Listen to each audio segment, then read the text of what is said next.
Madame, monsieur, c'est parti. En route pour un babysitting des paysans. Cette semaine, dans C'est un monde, les gardes d'enfants sont en effet à l'honneur. Alors comment les parents s'organisent-ils dans les autres pays? Quels sont les systèmes mis en place? Combien cela coûte-t-il par enfant? C'est ce que nous verrons avec 4 de nos correspondants. Et vous le savez, en raison du décalage horaire avec certains d'entre eux, eh bien, toute la séquence qui suit a été enregistrée. Pour une garde alternée, voici donc nos reporters du jour. Fanny Lothaire, qui nous donne rendez-vous au Brésil. Dominique Derda, que l'on rejoindra en Russie. Claude Deschênes, notre correspondant au Canada. Et enfin, Arnaud Miguet, qui nous parlera, lui, de la Chine. Alors, pour la toute première halte, garderie bien sûr, nous partons au Brésil où les crèches publiques sont complètement saturées. Bonjour Fanny. Faire garder son enfant est aujourd'hui devenu un véritable parcours du combattant dans le pays. Et, paraît-il, la colère des mères commence sérieusement à gronder. Oui Laurent, bonjour. Oui, avoir une place en crèche ici, c'est une denrée très rare, très rare. Les parents se battent parfois pendant des mois, enfin surtout les mères qui se battent pour obtenir ce précieux sésame pour pouvoir retourner travailler. Vous allez voir dans ce reportage réalisé par Marie Dengagbe, Louise Rollet et Anna Eldang. L'an dernier, c'est un scandale public qui a fait la une des journaux. Des centaines de personnes sont allées demander de l'aide aux défenseurs des droits. Des pères et des mères qui n'ont toujours pas pu inscrire leurs enfants en crèche à Rio de Janeiro. En 2018, à Rio de Janeiro, plus de 35 000 places manquaient dans les crèches publiques. Une seule option pour les familles les plus démunies, porter plainte contre l'État pour atteinte à un droit fondamental, l'éducation. Lara Alondra est défenseur des droits. Son rôle, obliger l'État à assumer ses responsabilités grâce à une pression financière. L'amende de 2017 a atteint la somme totale de 761 557 000 euros. Imaginez si on devait les obliger à payer. Vous n'avez pas obligé l'État à payer? Non. Pourquoi? Parce que ce que l'on souhaite, c'est que cet argent soit investi dans la création et l'agrandissement de crèches. En attendant, cette année encore, des centaines de femmes n'ont pas encore trouvé de place. Comme Mekilène. Mère célibataire, elle a décidé de porter plainte pour la première fois. Je suis tellement lasse. Ce n'est pas la première fois que j'essaie d'avoir une place dans une crèche. Mon fils de 16 ans, j'avais essayé aussi de l'inscrire plusieurs fois. De ses 4 enfants, aucun n'a jamais eu de place en crèche publique. Viens mon fils, viens. Alors chaque jour est un parcours du combattant. Impossible pour cette caissière d'envisager une crèche privée. Elle ne gagne que 280 € par mois, seulement 40 € de plus que le salaire minimum. Comment je peux réussir à vivre? Le prix de la crèche équivaut presque à un salaire minimum. La seule solution, faire appel à la solidarité familiale. Mais Mekilène traverse sa banlieue pour laisser son fils avec sa mère. À peine le temps de dire bonjour. Au revoir chérie. Elle doit filer en vitesse pour être sûre de ne pas être en retard au travail. En tout, plus de 2 heures de transport. Des journées éprouvantes pour des femmes qui assument souvent seules les tâches. Alors pour changer les mentalités machistes, Raphaël et Théo, père au foyer, préparent la nouvelle saison de leur garderie éphémère, baptisée « Laisse-moi m'en occuper ». J'avais envie que cette discussion prenne une dimension humoristique, de fête, de carnaval, afin de pouvoir parler avec d'autres pères de l'importance de s'occuper aussi de leurs enfants. Mais difficile de sensibiliser. L'année dernière, Théo et Raphaël n'ont réussi à réunir que 6 papas sur plus de 600 inscrits à l'événement. C'est ça le Brésil. On l'a vu avec notre garderie. Les hommes veulent faire croire qu'ils sont concernés, qu'ils ont une vision paritaire du couple, mais lorsqu'ils doivent réserver même juste une journée, ils en sont incapables. C'est un pays d'incohérence, de contradictions. Récemment, Damares Alves, ministre des Droits de l'Homme, de la Famille et des Femmes, a déclaré que la place des mères n'était pas au travail mais à la maison. Preuve que la société brésilienne reste encore très patriarcale. Chère Fanny, soyons clairs, l'État a l'air totalement dépassé par la situation, non? Ah oui, l'État est totalement absent. C'est pour cela qu'il y a les défenseurs publics que vous avez vu dans le reportage, l'équivalent des défenseurs des droits en France qui aident ces familles qui sont souvent bénéficiaires seulement du salaire minimum à ce que l'État respecte la loi, car c'est la loi d'obtenir des places en crèche pour ces familles les plus démunies. Il les aide donc à porter plainte, vous l'avez vu, mais aussi obtenir des indemnisations. Grâce au montant de ces indemnisations, il pourrait créer plus de 120 000 places en crèche d'ici à 2024. C'est énorme. Malheureusement, jusqu'à présent, l'État n'a pas versé un centime. L'État de Rio est en faillite et en proie à une crise sécuritaire, d'insécurité grandissante sans précédent ici. Le nouveau gouverneur récemment élu a donc sans doute d'autres priorités qu'obtenir des places en crèche. Et donc, dans une société patriarcale comme celle-ci, les mères doivent assumer une grande partie des tâches, apparemment. Oui, ce sont les mères qui gèrent en général le quotidien des enfants. Selon une dernière étude diffusée par le ministère de la Santé, 63% des mères déclarent élever seules leurs enfants. C'est une société très patriarcale, vous l'avez vu, conservatrice, machiste. Pour beaucoup de pères, c'est une honte de s'occuper de son enfant. Ils ne veulent pas tout simplement aménager leur emploi du temps. Alors la société commence à changer un peu, vous l'avez vu, certaines chaînes apparaissent sur YouTube ou certains blogs de pères qui essaient de sensibiliser les autres pères à s'occuper un peu plus de leurs enfants. Mais malheureusement, cela risque de mettre du temps à changer, surtout que le nouveau gouvernement du nouveau président Jair Bolsonaro vient d'être élu, semble prendre un tournant plus traditionnel. Entendu. Merci beaucoup, Fanny. Et à très vite et bonne journée. Allez, pour la toute prochaine garderie, direction la Russie, où la solution est toute trouvée. Elle s'appelle Mémé. Bonjour, Dominique. De mamie à nanny, il n'y a qu'un pas. Les grands-mères sont souvent mises à contribution chez vous.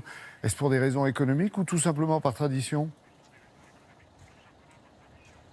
Eh bien, les deux, Laurent, à la fois pour des raisons économiques, parce que vous l'imaginez bien, tout le monde n'a pas forcément les moyens de se payer une nounou ou une babysitter, mais aussi pour des raisons à la fois culturelles et historiques, l'habitude de vivre ensemble sous le même toit, plusieurs générations confondues, c'était souvent le cas à l'époque soviétique, un nombre de divorces très important qui fait que les femmes se retrouvent souvent seules pour élever leurs enfants et qu'elles font appel à leur mère pour les aider, et puis aussi parce que au cours du siècle passé, la Russie a connu la révolution, la guerre, et que les femmes ont souvent dû se débrouiller toutes seules, entre elles, sans les hommes, pour s'occuper de leur famille. Tout cela mis ensemble fait que les grands-mères, les babouchkas, comme on les appelle en russe, occupent une place très particulière en Russie, dans la famille. C'est ce que je vous propose de voir dans ce reportage réalisé par Valentine Vatrin, Garik Kocharian, Patrice Acheret et Ala Chevelkina. Il est midi.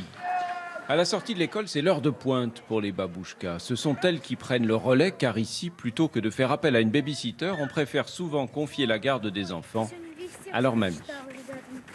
À 72 ans, Margarita est l'une de ces grand-mères sur qui repose l'organisation de la famille.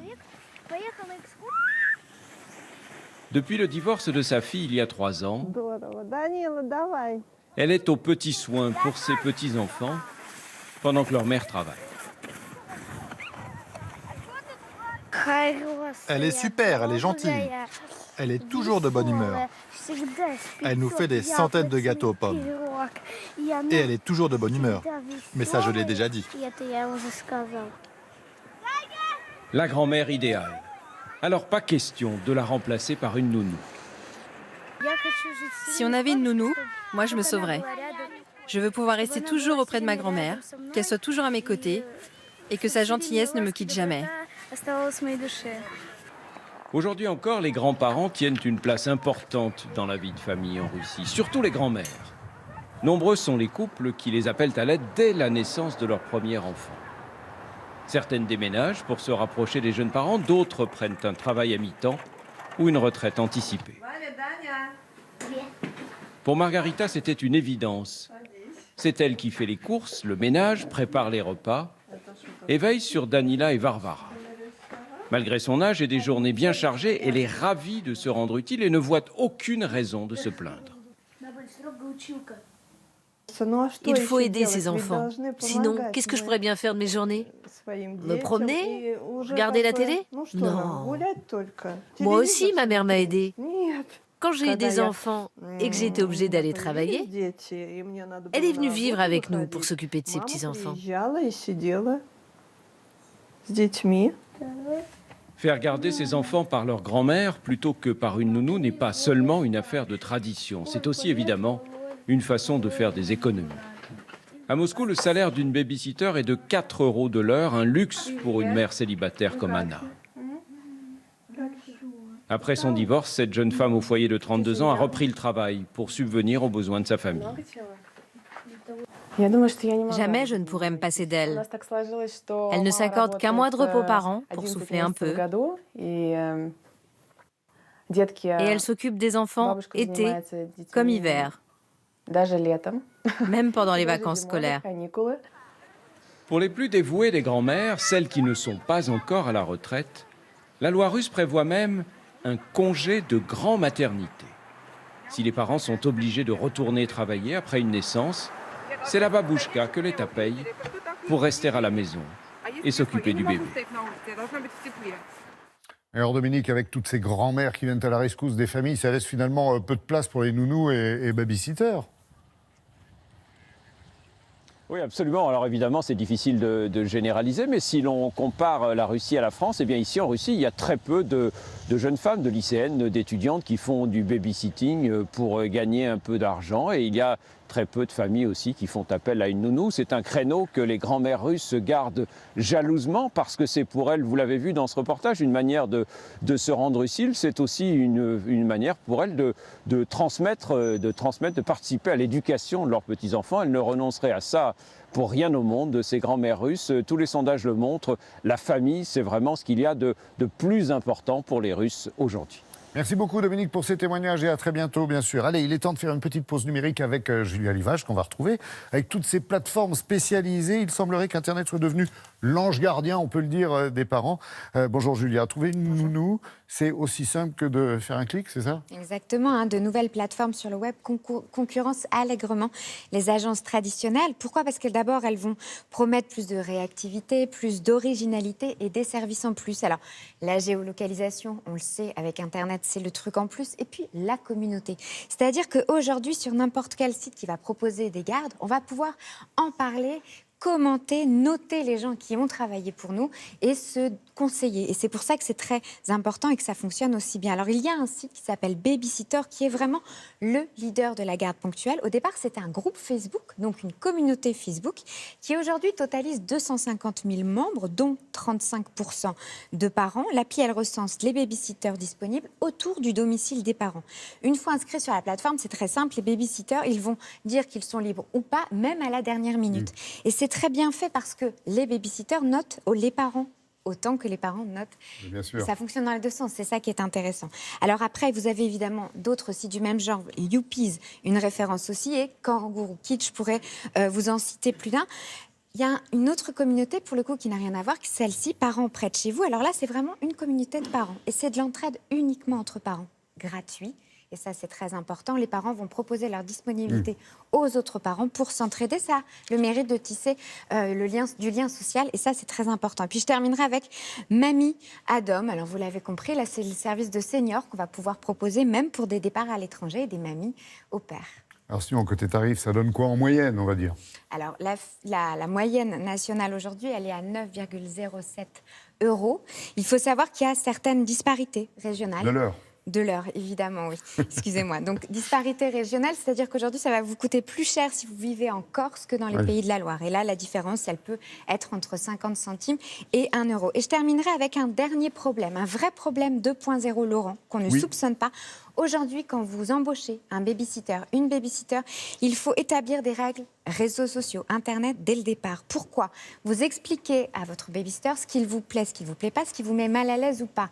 Pas de géolocalisation partout où il va avec votre enfant, pas de photos de vos enfants sur les réseaux sociaux, pas d'utilisation des applis, des sites de messagerie qui potentiellement pourraient le mettre en rapport avec des étrangers. Des choses auxquelles on ne pensait pas auparavant et qu'il faut faire désormais. Oui, ça peut paraître évident, mais c'est bien de le rappeler. Merci beaucoup, Julia. Allez, notre voyage se poursuit au Québec. Un vrai paradis en matière de garde d'enfants. Bonjour Claude. De nombreuses solutions s'offrent en effet aux jeunes parents et pas besoin de se battre pour avoir des places. Un luxe comparé aux autres pays. Bonjour Laurent. Oui, le Québec compte 300 000 places en garderie pour 400 000 enfants de moins de 5 ans.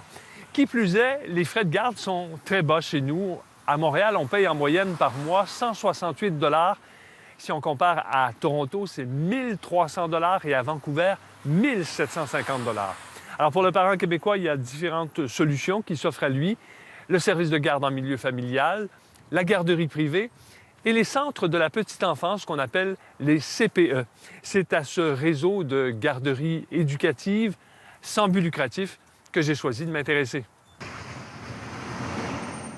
À la garderie Cœur de Cannelle, comme dans la plupart des centres de la petite enfance, les heures d'ouverture accommodent les horaires de travail les plus variables. Les parents peuvent déposer leur progéniture dès 7 heures. À l'arrivée, les enfants s'adonnent à des jeux libres. Mais à compter de 9 heures, ils sont répartis en groupes d'âge de 0 à 5 ans. Le ratio est d'une éducatrice pour 5 poupons, alors que c'est 1 pour 10 chez les grands de 4 ans et plus.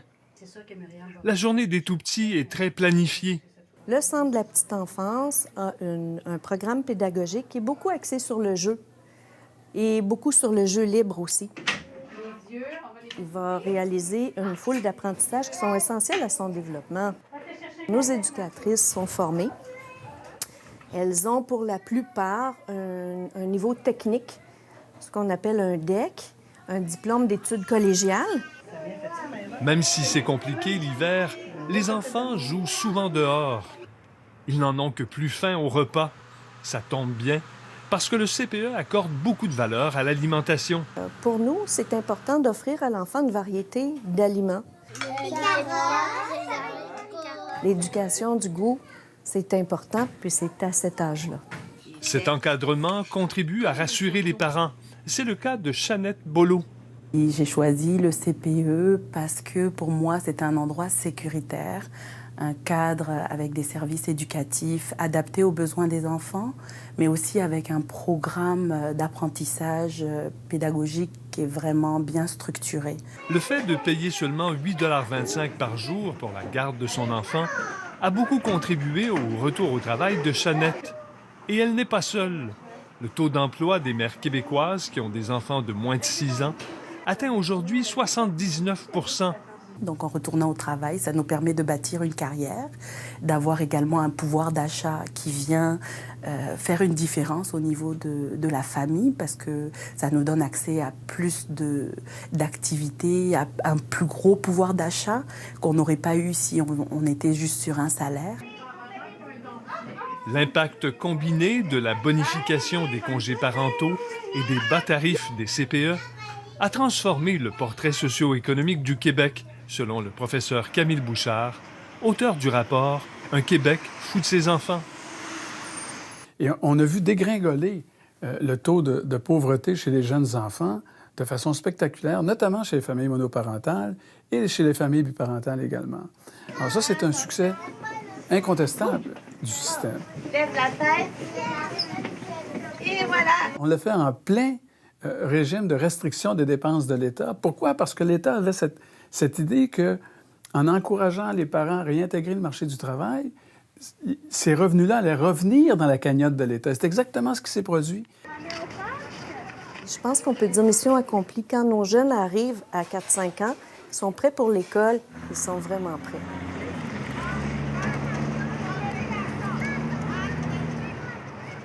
Merci beaucoup, Claude, et à bientôt, évidemment. Allez, retour chez nous à présent avec Isabelle Martinet, qui va nous rejoindre. On va faire le point avec Isa sur les modes de garde en France. Alors, déjà, première question, comment ont-ils évolué? Eh bien, ils se sont créés pour soulager les femmes qui devaient travailler. Par exemple, pendant les guerres du XXe siècle, mais il s'agissait de garderies sans projet éducatif. En fait, la valorisation de la relation affective avec l'enfant et les métiers de la petite enfance se sont développés dans les années 80. Alors aujourd'hui, on compte 2 300 000 enfants de moins de 3 ans et avec plus de 56 places pour 100 enfants, eh bien, quand même, il faut le dire, l'offre d'accueil en France est bien diversifiée avec des crèches, assistantes maternelles, garde à domicile et même la maternelle possible dès 2 ans. Et des fonctionnements très différents, à commencer par les crèches, justement. Alors justement, les crèches, qu'elles soient municipales, parentales ou d'entreprise, elles répondent toutes à la même réglementation. C'est-à-dire une ouverture après autorisation du conseil départemental, un fonctionnement avec des professionnels reconnus et dans des locaux aménagés selon des normes de sécurité. Donc c'est très sérieux, très rassurant. Et côté tarif, eh bien, ils sont en fonction des ressources et de la composition de la famille. Oui, chacun aimerait bien savoir combien il y a de places disponibles en crèche, justement. 436 000 précisément, dont 9 000 créés en 2017. Donc, la capacité d'accueil progresse, mais c'est vrai qu'elle reste encore insuffisante. Autrement dit, il est toujours conseillé de s'inscrire dès le 3e mois de grossesse. Ça n'a pas changé. Ok, j'ai compris, je ferai attention. Sinon, on fait appel à une assistante maternelle. Oui, et agréée, s'il vous plaît, c'est-à-dire reconnue comme professionnelle après une formation. Alors, généralement, elle accueille au maximum 4 enfants. Soit en crèche familiale, soit à son propre domicile. Et elle est domiciliée des parents qui, d'ailleurs, peuvent bénéficier de déductions fiscales pour frais de garde d'enfants. Et on a, en 2016, à peu près 1 million de parents qui ont eu recours au service de 328 000 assistantes maternelles.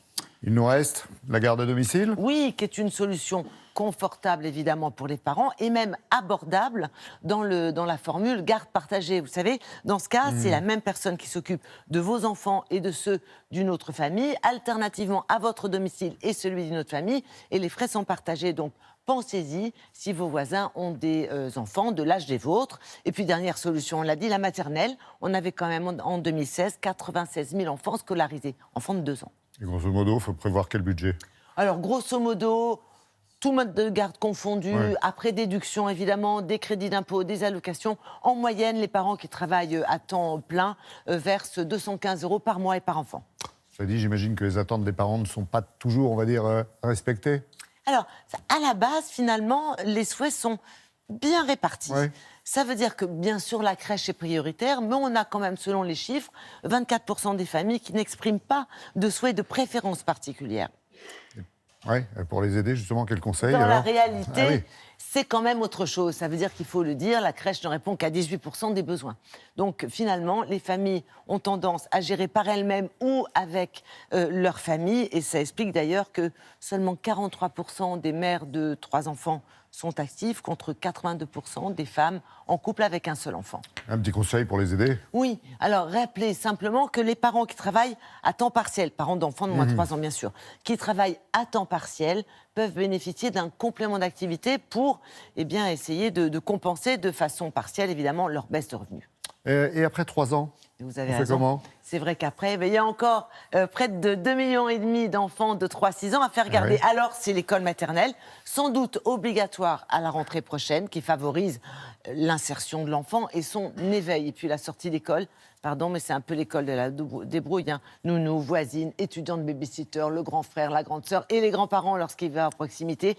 C'est vrai qu'ils sont déjà souvent de service pour les vacances, mais ils rechignent rarement à assurer les dépannages. Vous avez raison. Vous avez raison de le souligner et de les remercier. Merci à vous, en tous les cas, pour toutes ces informations très précieuse. Allez, pour la fin, merci Isabelle, merci pour la fin donc, de notre périple direction la Chine, à la découverte d'une nounou qui sait resserrer les boulons et pour cause, c'est un robot. Bonjour Arnaud, avant de nous en dire plus sur cette petite révolution high-tech, comment se positionne le pays en matière de garde d'enfants ? Oui, bonjour Laurent, la garde d'enfants est un énorme problème en Chine et elle est en général très onéreuse. Le réseau de crèches publiques est loin, très très loin d'être suffisamment développé pour accueillir tous les petits empereurs du pays et généralement les parents d'ailleurs ne font pas confiance au public.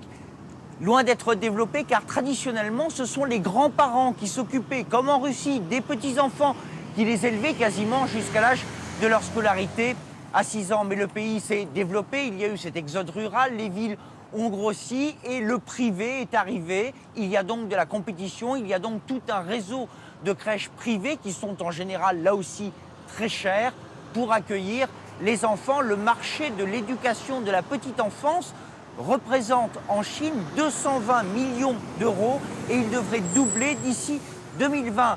Les crèches privées qui déploient de tous les efforts pour essayer d'attirer les enfants et certaines, vous allez le voir, c'est un reportage de Jitin Jankowski, accueillent même des robots pour s'occuper des petits. Regardez.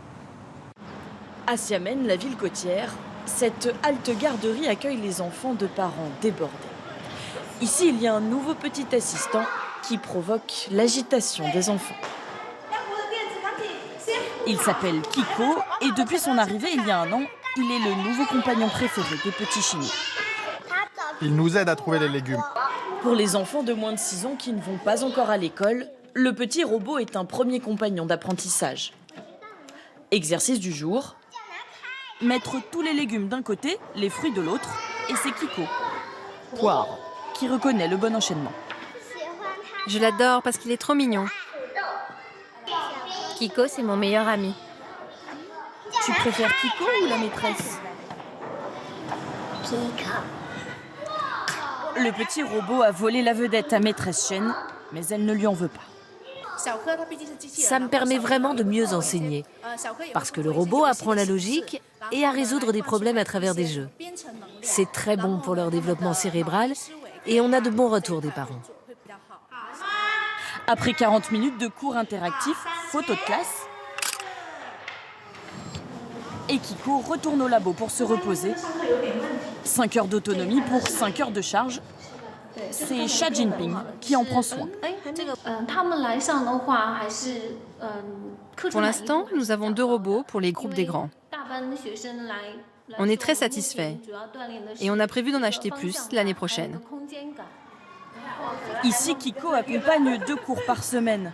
Aujourd'hui, ses parents sont venus visiter la crèche pour peut-être y inscrire leur progéniture. L'argument robot fait mouche. Moi, je pense que c'est pas mal. Ça permet aux enfants de s'éveiller plus vite. Et ses parents ne sont pas les seuls conquis. Depuis son lancement en 2016, le petit robot éducatif à 1 300 € pièce a envahi 600 établissements en Chine, mais aussi à Singapour et à Taïwan. Sur les plateaux télé, il fait le show, sous les yeux fiers de son concepteur. Guo Chengshan a aujourd'hui une centaine d'employés. Pour lui, Kiko est bien plus qu'un robot, c'est un partenaire d'apprentissage et de garde pour les tout-petits. Dans la programmation du robot, il y a 96 exercices. Par exemple, il y a ce cours pour jouer à la marchande. D'abord, le robot se présente, il présente l'exercice, et ensuite, il laisse les enfants jouer et il collecte les données de leurs résultats. Son ambition, révolutionner l'apprentissage des moins de 6 ans. En Chine, nous manquons d'1 million de professeurs. J'ai conçu Kiko pour aider à réduire leur charge de travail trop lourde. Dans un futur proche, Kiko sera là pour donner le cours, apporter les connaissances et le professeur organisera la classe et s'occupera des élèves. L'androïde a déjà conquis le cœur des enfants, un partenaire de crèche intelligent qui ne gronde jamais.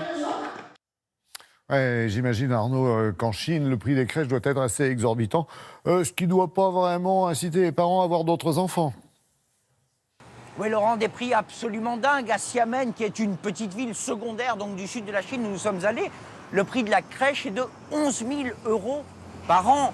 À Pékin, si vous voulez mettre un enfant dans une crèche privée, c'est entre 120, ça va encore, et 600 € par mois. C'est parfois un quart du salaire mensuel d'une famille pékinoise. Les prix sont absolument fous. Et le prix, c'est d'ailleurs ce qui dissuade, c'est le premier critère qui dissuade les parents chinois d'avoir un second enfant, alors que la politique de l'enfant unique est donc terminée et que le gouvernement voudrait relancer la natalité et offre même des primes pour un second enfant, mais ces primes sont peanuts par rapport à ce que coûte l'éducation d'un enfant ici en Chine. Ouais, donc la compétition doit être assez féroce pour accéder à ces crèches privées, j'imagine. Comment les dossiers sont-ils gérés ? Oui, tenez-vous bien, Laurent, dans certaines grandes villes, Shanghai ou Pékin, dès l'âge de 3 ans, l'entrée en crèche, il y a une sélection sur CV et même parfois des entretiens pour des enfants de 3 ans. Alors l'année dernière, un CV d'un enfant de 5 ans s'était retrouvé sur les réseaux sociaux. Le phénomène est devenu absolument viral. L'enfant de 5 ans donc parlait de son expérience riche et variée, disait qu'il était capable de reconnaître au moins 2000 caractères chinois, ce qui est énorme, disait qu'il avait beaucoup voyagé et écrivait même qu'il avait lu à peu près 10 000 livres en anglais et en chinois. La sélection est absolument incroyable. L'an dernier encore, dans une des crèches de Shanghai, il y avait 10 000 candidats pour 60 places. Un vrai casse-tête chinois. Merci beaucoup Arnaud et à très bientôt évidemment. Madame, monsieur, fin de la garderie. Merci à nos 4 correspondants pour ces reportages passionnants.